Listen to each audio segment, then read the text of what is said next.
Hello friend, कैसे हो आप सभी लोग। आज के इस वीडियो में हम जीवन परिचय लिखना बताएंगे कि किस प्रकार किसी भी कवि या लेखक का जीवन परिचय लिख सकते हैं। चाहे आप कभी जीवन परिचय का नाम ही ना सुने हो, चाहे उनके बारे में पढ़े ही ना हो, चाहे कभी अभी तक आपने किताब भी नहीं छुआ है, तो इस वीडियो को देखने के बाद में आप जीवन परिचय लिखना सीख जाएंगे। बस करना क्या है, इस वीडियो को पूरा देखना है, क्योंकि इस वीडियो में के लास्ट में मैं एक ऐसा ट्रिक बताऊंगा जिसको फॉलो करने के बाद में चाहे कोई भी कवि हो, चाहे कोई भी लेखक हो, सबका जीवन परिचय आप चुटकियों में लिख लेंगे।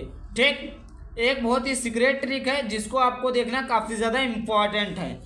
ठीक, सबसे पहली बात करना क्या है, आपको बोर्ड परीक्षा में एक ब्लैक एक ब्लू यानी दो पेन का प्रयोग करना है, काला और नीला, और एक स्केच। आपको लाल पेन का भी यूज बिल्कुल भी नहीं करना है। अब देखिए कैसे, अब यहाँ पर आता है, यहाँ पर देखिए कैसे पूछा जाता है बोर्ड परीक्षा में कि दिए गए कवियों में से किसी एक का जीवन परिचय देते हुए अपनी प्रमुख रचना को उल्लेख कीजिए। तो देखिए ये गोस्वामी तुलसीदास, सुमित्रानंद पंत, तीसरा महाकवि सूरदास। तो देखिए यहाँ पर हमने सूरदास का जीवन परिचय लिखा है।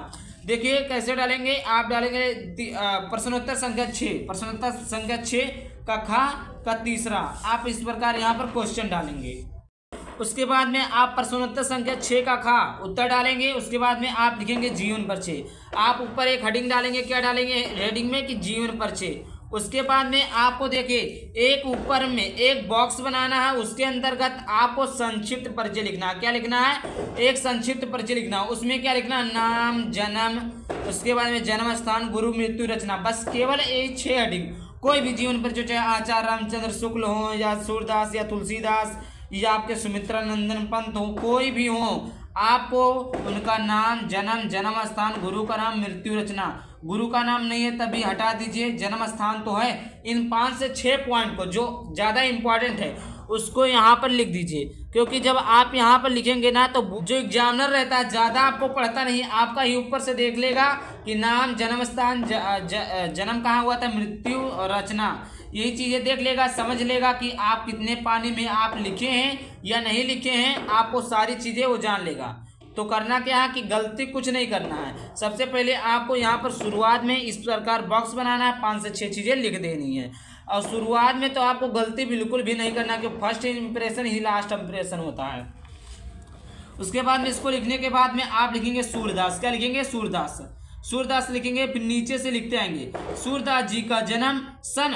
अब देखिए कैसे लिखेंगे, सन जन्म 1478 ईस्वी में हमने लिखा है। तो अब देखिए कोई भी जीवन परिचय, सूरदास जी का जन्म या आचार्य रामचंद्र शुक्ल जी का जन्म, उसके बाद में तुलसीदास जी का जन्म, वही चीज़ें तो लिखने हैं। अब उनका जो जन्म स्थान है, उनका जो सन है, वो लिख दीजिए। सन 1478 ईस्वी में कहाँ हुआ था और उनका था। देखिए जैसे नाम, जितने चीज़ें इसमें लिखा है, आप जब बीच में लिखे तो उसको ब्लैक पेन से लिखे, या आप पेंसिल से अंडरलाइन कर दे। ज़्यादा बेहतर होगा कि आप ब्लैक पेन का यूज ही करें, जहां आपका नाम, गांव, उसके बाद गुरु, सन, ये सब लिखना हो।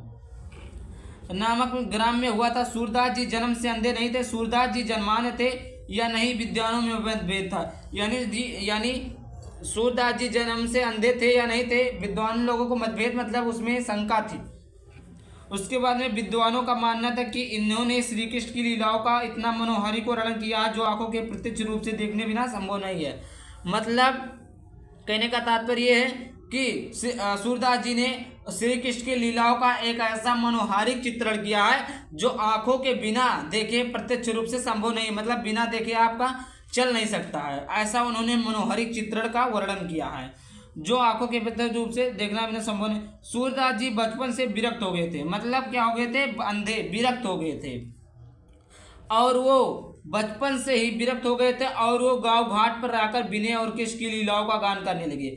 और जानते हैं, गांव घाट पर रहकर विनय और श्री कृष्ण की लीलाओं का गान करने लगे। और वल्लभाचार्य जी ने, और जानते हैं क्या, वल्लभाचार्य जी सूरदास जी को मिले। क्या मिले, जो हमारे वल्लभाचार्य जी थे गांव घाट में इनसे मिले। सूरदास जी वल्लभाचार्य के शिष्य बन गए।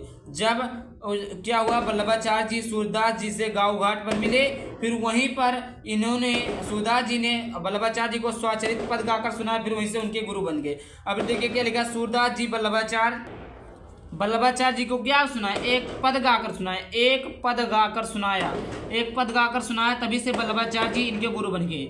जब वहाँ पर वल्लभाचार्य जी उनको मिले गाँव घाट पर, फिर उन्होंने एक पद गाकर सुनाया, तभी से वो उनके गुरु बन गए और उनके श्री कृष्ण की लीलाओं का गान करने का सुझाव दिया। और उन्होंने कहा कि आप श्री कृष्ण की लीलाओं का गान करें, क्योंकि आप बहुत ही अच्छा उनके बारे में गुण करते हैं, उनके बारे में कीर्तन करते हैं। गान करने लगे, तभी वल्लभाचार्य जी सूरदास जी के गुरु बन गए। तभी जो क्या वल्लभाचार्य जी सूरदास जी के क्या बन गए, गुरु बन गए। वल्लभाचार्य जी ने इनको गोवर्धन पर्वत पर बने श्रीनाथ जी के मंदिर में कीर्तन करने का दायित्व सौंप दिया। इनकी मृत्यु सन 1583 ईस्वी के लगभग गोवर्धन पर्वत के पास पारसोली नामक गांव में हुई थी। इनकी प्रमुख रचनाएं क्या, साहित्य लहरी, सूरसागर, सूर सरावली। आई होप आप लोगों को समझ में आया होगा। और किसी भी का जीवन परिचय चाहते हैं तो कमेंट करिएगा। सभी का जीवन परिचय और कॉपी किस तरह लिखना, सभी चीज़ें प्रोवाइड की जाएंगी। अगर आपको वीडियो अच्छा लगा वीडियो को लाइक कर देना और चैनल पर पहली बार आए तो चैनल को सब्सक्राइब कर देना। चलिए मिलते हैं किसी नए वीडियो में किसी नए टॉपिक के साथ, तब तक के लिए बाय बाय, थैंक यू, जय हिंद, जय भारत, वंदे मातरम।